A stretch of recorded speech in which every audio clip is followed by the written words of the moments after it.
Bom dia, meus amigos da Alta Cidade TV. Mais um programa semanal que a gente busca induzir o povo à busca pelo direito. Eu, como cidadão, como advogado, já militante há mais de 31 anos, então eu entendo e eu cada dia acredito mais que o cidadão brasileiro deve procurar os seus direitos através de quem conhece o direito. Então, a busca pelo direito é uma matéria que eu debato hoje, amanhã e sempre. Eu acho que o que falta para o cidadão brasileiro é o maior conhecimento daquilo que realmente ele tem de direito e tem de obrigações também.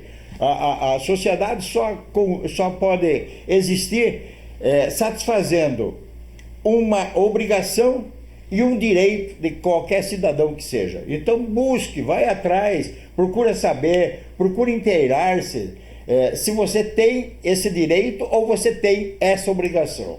Aí sim você vai estar enquadrado em uma sociedade harmoniosa, em uma sociedade em que todo o povo luta para que cada dia una-se mais em torno de um só ideal, que é a paz. Eu tenho recebido quase que diariamente, no que diz respeito à Previdência, perguntas, indagações e questões pertinentes à aposentadoria. Eles dizem: doutor, e agora como que fica o meu caso? Ora, meu Deus do céu, eu acho que o governo criou realmente uma regra porque era necessário mudar a Previdência. Concordo plenamente que é necessário mudar, como ainda é necessário alterar vários fatores dentro da Previdência. Eu digo alterar novos fatores no que diz respeito à pensão por morte. Eu acho que deve ser melhor estudada, porque não existe um meio de você sobreviver sacrificando o outro. Você tem que sobreviver dando condições para que o outro também sobreviva. Então a pensão por morte deve ser revista, muitos casos dentro da pensão por morte. Agora, o que me admira, o que me entristece é que se cria leis, que se cria novas fórmulas, e o povo que necessita conhecimento profundo dessas novas fórmulas não tem informação disso daí. O governo não se preocupou em difundir através do próprio INSS, através de cartilhas, através de panfletos, para a população em geral, quais seriam essas novas regras para que o cidadão pudesse se aposentar. Isso aí me representa que a informação, a desinformação é um meio de sobrevivência do governo. Olha, meu Deus do céu, não é. Eu acho que para você ter uma sobrevivência, você tem que mostrar para o cidadão qual é a obrigação dele e qual é o direito dele. Então, nesses casos, eu acho que pecou tanto o governo quanto o próprio INSS em não difundir essas novas regras para a população. Eles ainda até hoje, a maioria não entende o que vem a ser 85, o que vem a ser 95. Assustam-se pensando que é uma idade. Não é uma idade, é uma soma de pontos. Só que eu falar nessa soma de pontos em um programa é por demais simplificado, não dá tempo para você esclarecer exatamente o que vem a ser. É a soma, evidentemente, vamos simplificar só para vocês terem uma ideia. É a soma do total que você contribuiu. Então, você contribuiu 15 anos, você está com 60 anos, soma os dois, o que deu é a soma de pontos. Só que isso daí era tão simples o governo determinar que as agências previdenciárias, os INSS, fornecessem uma cartilha, fornecessem algum panfleto à população em geral, para que ela tomasse conhecimento do que é o direito dela, de como ela deveria contribuir, de como seria o percentual quando ela viesse aposentar. Então, mostrar. Quem sabe alguém está recolhendo pouco, está recolhendo sobre um salário. Se o governo difundisse que ele pode recolher, quando ele aposentar, ele vai receber em cima do que ele contribuiu, então creio eu que até aí aumentaria a arrecadação. Então a pessoa teria vontade de recolher sobre mais. Mas o que está acontecendo na realidade é uma casca de ovo, é o que tem dentro do ovo, você não sabe. O governo lança e fica quieto. Então você tem a obrigação do governo é a transparência, é a certeza do cidadão daquilo que ele está fazendo e daquilo que é direito dele. Eu lamento, eu insisto que ainda é tempo do governo fazer melhores esclarecimentos ao povo em geral dos atos que ele pratica. Então, por favor, explica para o povo que está sedento por uma aposentadoria, está sedento por uma pensão, qual de fato é o direito dele. Essa explicação através de uma cartilha, através de um panfleto qualquer, mas que leve ao conhecimento do cidadão o direito e a obrigação dele. A maior reclamação que tem recebido é o seguinte: tem muito cidadão que sai, chega aqui e fala: doutor, eu estive no INSS procurando saber quais meus direitos e não fui bem esclarecido lá dentro. Ora, se não foi bem esclarecido é porque o INSS não está competente para informar como o cidadão deve saber a realidade. Tem muitos meios de você comunicar com o cidadão. Um você comunica de uma forma, com o outro se comunica de outra. Então não adianta usar o verbo o latim para pessoas do campo. Você tem que usar o nós vai, nós fica, nós fumo, certo? Então esclarece para ele o que é o direito dele. Agora, lamentavelmente, eu insisto que hoje o cidadão só está sabendo do direito dele quando ele procura um advogado. O advogado vai mostrar para ele qual é o direito e quais são os deveres dele como contribuinte do INSS. Então, o que precisa é maior esclarecimento. Mas enquanto o governo mostra-se dormente, mostra-se nessa lentidão, vai atrás do advogado, pergunta para ele, indaga, porque lamentavelmente nossos postos do INSS não estão lá para atender você, estão lá para dificultar você. Essa é a realidade. Você veja, a cada 100 pessoas que procuram posto do INSS para aposentar, um aposenta.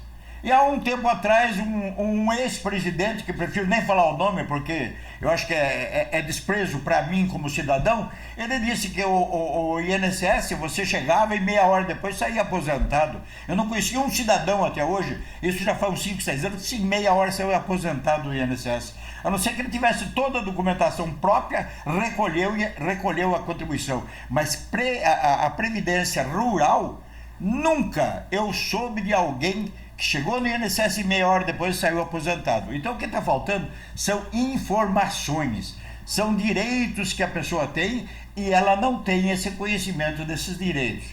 Busque, procure o seu direito. A busca pelo direito é essa que nós propagamos todas as semanas. Com o fim do quê? De que venha atrás da gente? Não, de que vá atrás do seu direito, não atrás da advocacia João Francisco. Vai atrás do seu advogado de confiança, da pessoa de confiança de sua família. Procure por essa pessoa que ela vai te orientar melhor. A aposentadoria urbana são aquelas, evidentemente, da onde você contribuiu para com os cofres da Previdência. Se você está empregado em uma empresa, recolhe, você tem um salário lá de 4 salários por mês. O seu salário corresponde a soma de 4 salários mínimos por mês. Evidente que você vai recolher sobre 4 salários mínimos. Você saiu da empresa, você deixou de pagar 2, 3 meses, evidentemente que esses 2, 3 meses não vão ser computados no INSS para a sua aposentadoria. Por quê? Porque só conta no INSS o tempo que você contribuiu de fato. Aí você volta a trabalhar numa outra empresa, trabalha lá mais 12 anos, recolhendo sobre 3 salários. O que vai acontecer? O benefício que você vai receber no final não é sobre 4 salários que você recolheu anteriormente, mas sim a soma desse total que você contribuiu durante todo esse período, exclui os menores salários que você contribuiu, e dentro desses menores salários você escolhe os 80 maiores, aí sim é o total que você vai receber do INSS. Agora eu quero deixar bem claro, se você tem muitas pessoas que falam: doutor, eu estou com 65 anos, eu tive um caso ontem, por exemplo, estou com 65 anos, tem meios de eu aposentar? Eu falei: tem, claro. Quanto tempo você recolheu? Ah, não, eu recolhi 5 anos e meio só. Lamento, não vai ter direito a uma aposentadoria por tempo de serviço, mas nem por idade, Porque o mínimo de contribuição por idade seria 15 anos, 180 contribuições. Então eu disse para ela, falei, minha senhora, não tem meios da senhora aposentar, a não ser que, se a senhora, quando casou, e a senhora continuou trabalhando na roça, a senhora deixou por 5 anos só de trabalhar na roça, trabalhou na roça e veio para o emprego urbano, e depois voltou para a roça novamente, então aí é possível. Por que que é possível? Porque o pouco tempo que você trabalhou no serviço urbano não descaracteriza a sua profissão de lavradora. Então, se a senhora tiver uma condição de provar que a senhora foi lavradora, que a senhora continuou lavradora mesmo depois desse pouco período que a senhora trabalhou fora, então a senhora tem, porque a senhora já tem idade, a senhora está com 65 anos e a trabalhadora rural é 55. Então, fazemos de conta que a senhora trabalhou 5 anos no serviço urbano, e foi exatamente depois de 55 anos, a senhora tem direito à aposentadoria. Por quê? Porque chama-se o direito adquirido. Quando a senhora completou 55 anos de idade, a senhora já tinha o direito de pleitear a aposentadoria rural. Você entendeu? Então esse prazo, mesmo que ela tivesse trabalhado 10 anos e estava com 65, mesmo que ela tivesse trabalhado 10 anos no serviço urbano, quando ela tinha 55 anos de idade, ela trabalhava na roça e já tinha o direito adquirido. Então são essas nuances que o cidadão não entende, e o advogado, se ele for previdencialista, ele entende perfeitamente isso daí. Então tem essas dúvidas, vai atrás do advogado previdencialista. Se você for no INSS, duvido que ele vai te reconhecer. É lamentável, porque o INSS não está para servir o cidadão. O INSS está para servir o governo, essa é a realidade. É uma pena, mas a maioria dos órgãos estatais, eles não estão para auxiliar o cidadão, eles estão para auxiliar o governo. E o governo, o que ele quer? É arrecadação. Pagar menos e receber mais, essa é a realidade. Os encargos do empregador, eles são muito altos. Você já viu reclamar tudo quanto é empresa, tudo quanto é empregador, dos encargos que deve pagar para o governo em cima do contrato de um funcionário.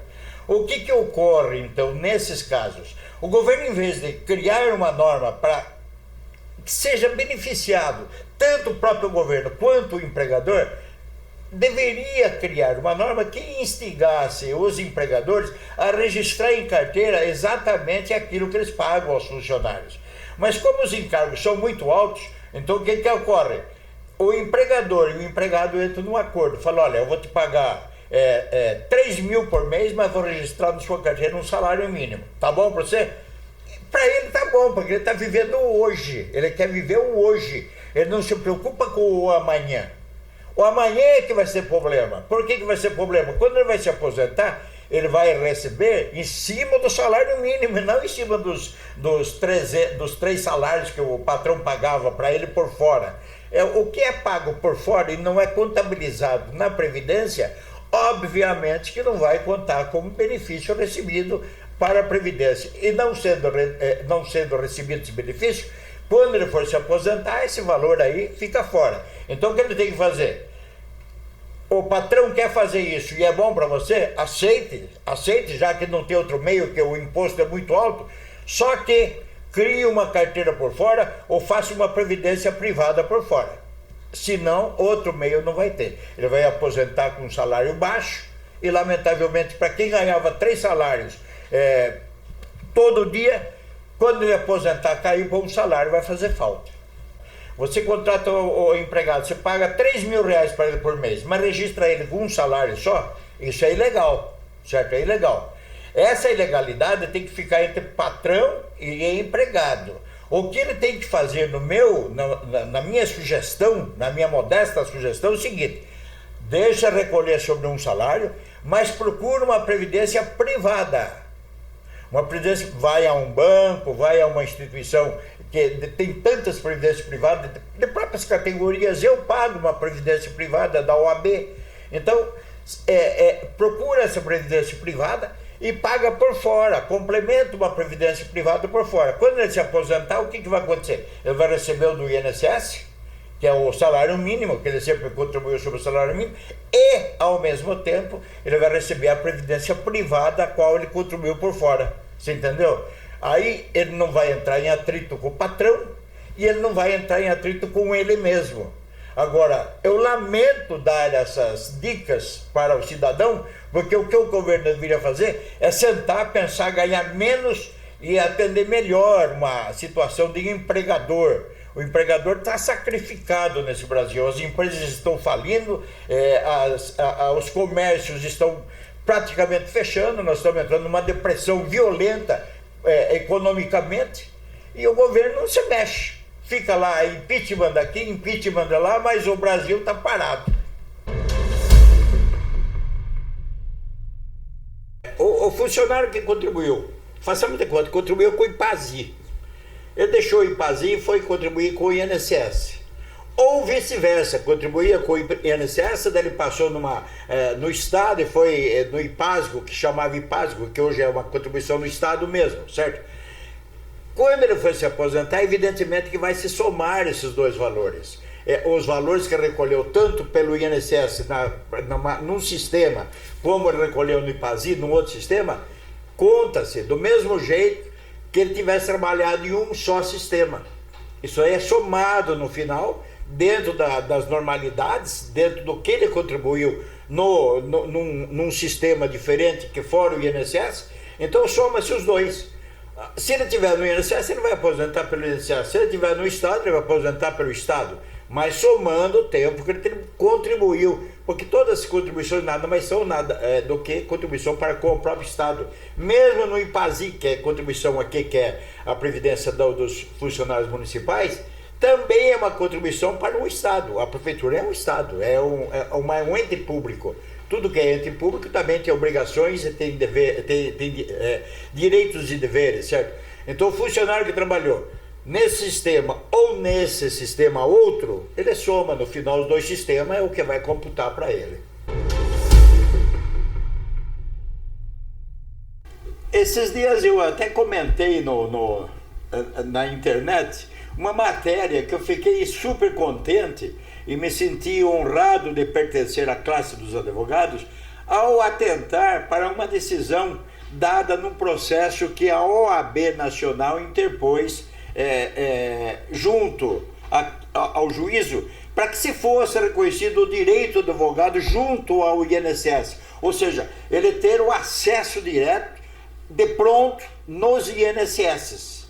Por que isso? Porque o advogado chegava lá, ele era como um cliente qualquer. O INSS não ia dar a atenção necessária para o advogado como profissional. Ele ia esperar o horário dele para ser atendido. O que aconteceu? A OAB interviu e o governo, o Poder Judiciário decidiu que o advogado é pessoa que possa ser atendido de pronto no INSS na defesa dos interesses do constituinte. Ou seja, ele foi constituído para defender o interesse de um cliente lá dentro. Então, o advogado chegando é a mesma coisa. Ele chegou no INSS, só para você saber, né? É a mesma coisa que ele chegar num cartório do Ford. Ele vai ser atendido como advogado e não como cliente. No INSS, a partir de agora, com essa decisão que foi dada a favor da classe dos advogados, isso em razão de uma ação interposta pela OAB Nacional, o advogado hoje, dentro do INSS, ele é advogado também, então ele tem que ser atendido como profissional da lei. Isso é importantíssimo para a classe. Aqueles que militam lá dentro sabem a dificuldade que os advogados encontravam junto ao INSS. Por quê? Porque a função do INSS, como eu disse sempre e volto a insistir, é dificultar e não facilitar. Então, parabéns ao OAB Nacional, eu fico satisfeito de pertencer a uma classe que sempre lutou pelo Brasil, que sempre lutou pela classe, e graças a Deus, muitas das decisões no Brasil foram através da OAB. Eu sempre digo para os clientes que vêm comigo, você trouxe seu problema para mim, você acabou seu problema, você esqueça, vai para casa, não lembre mais dele, o problema é meu agora. O que quer dizer com isso? A hora que você assina uma procuração para um advogado, você está assinando uma procuração para ele buscar os seus direitos. Ele vai atrás dos seus direitos. Se agora o advogado tem essa facilidade no INSS, em razão do que tinha antes, é evidente que quem sai lucrando com isso também é o próprio povo. Você entendeu? Agora, eu sempre digo, o advogado, ele é o instrumento da busca do direito. Se você me traz um problema seu, deixou comigo, o problema não é mais seu, o problema passa a ser meu, como advogado, como profissional. Eu sempre digo para os meus clientes, o seu problema, agora você aguarde na sua casa, fica tranquilo, vai viver a sua vida, que quem vai trabalhar somos nós. No INSS agora, você ia lá, ficava em filas, vai atrás do advogado, o advogado ele vai no INSS defender os seus direitos e você vai ter mais tranquilidade. Evidente que com isso quem ganhou foi o nosso povo. Parabéns por essas decisões. É lamentável que nós cidadãos tenhamos que quase que todos os períodos democráticos que nós vivemos, vamos falar democráticos, tenhamos que enfrentar impeachment.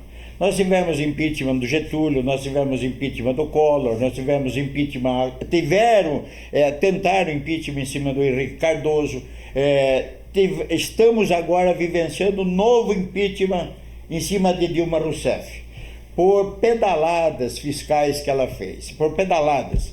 Essas pedaladas eu acho que realmente ela errou feio, e ela continua afirmando, como se autocondenando, quando das declarações, dizendo de que realmente ela fez, mas fez isso em benefício das casas próprias, fez isso em benefício, não interessa em benefício do que ela fez, ela não podia ter feito, sem uma autorização do Congresso que alterasse a receita.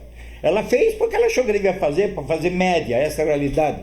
Eu lamento, não é que eu sou contra a casa própria, não, pelo contrário, deve ter casa própria. Eu acho que deveria não dar a casa própria e dar condição para o brasileiro comprar sua própria casa. Isso é muito mais digno ainda do que ganhar uma casa, porque acho que é melhor você ensinar a pessoa a pescar do que dar o peixe para ele, certo? Essa é a minha filosofia de vida. Mas o que está acontecendo é o seguinte: o Congresso votou. Se foi manipulado ou não foi manipulado é outros 500, só que o Congresso votou de acordo com o regimento interno do Congresso. O Congresso diz que nesses casos, pelo menos o que eu li, é que o voto deve ser secreto. E foi votado secretamente.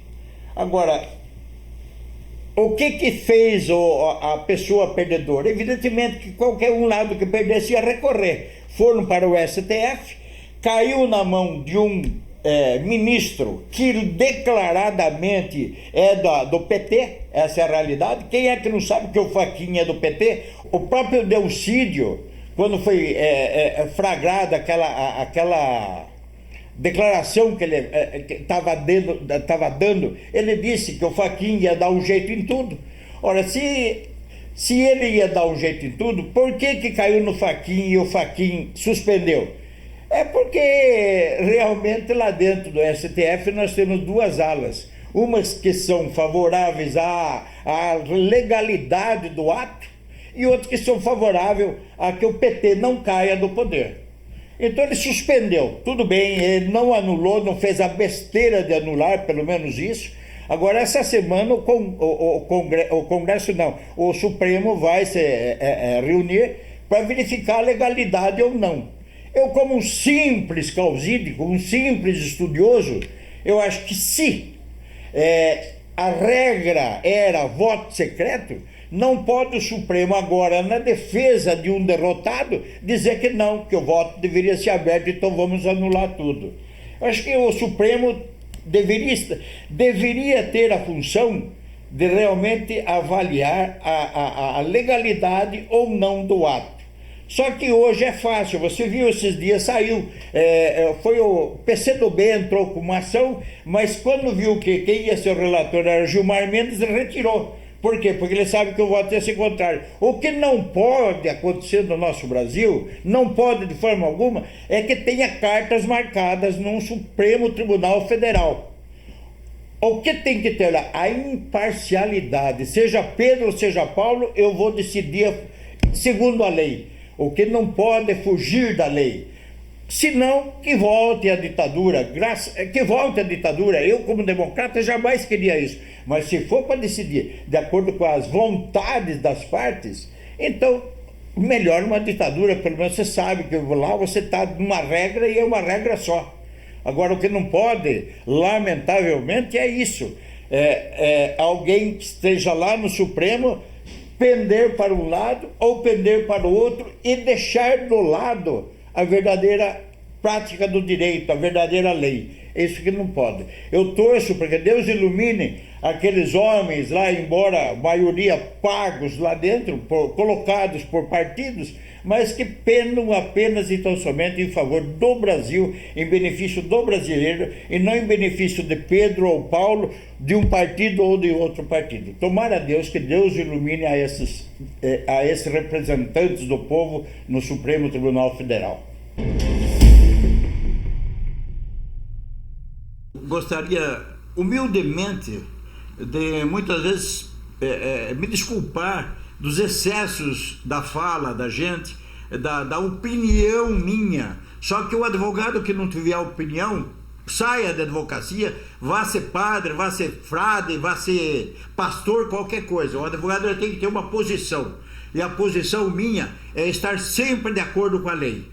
Sempre, custe a quem custar, doa a quem doer, tem que ser feito a justiça. Então, me desculpe, a minha posição muitas vezes é meia brusca, meia direta, mas é assim que tem que ser.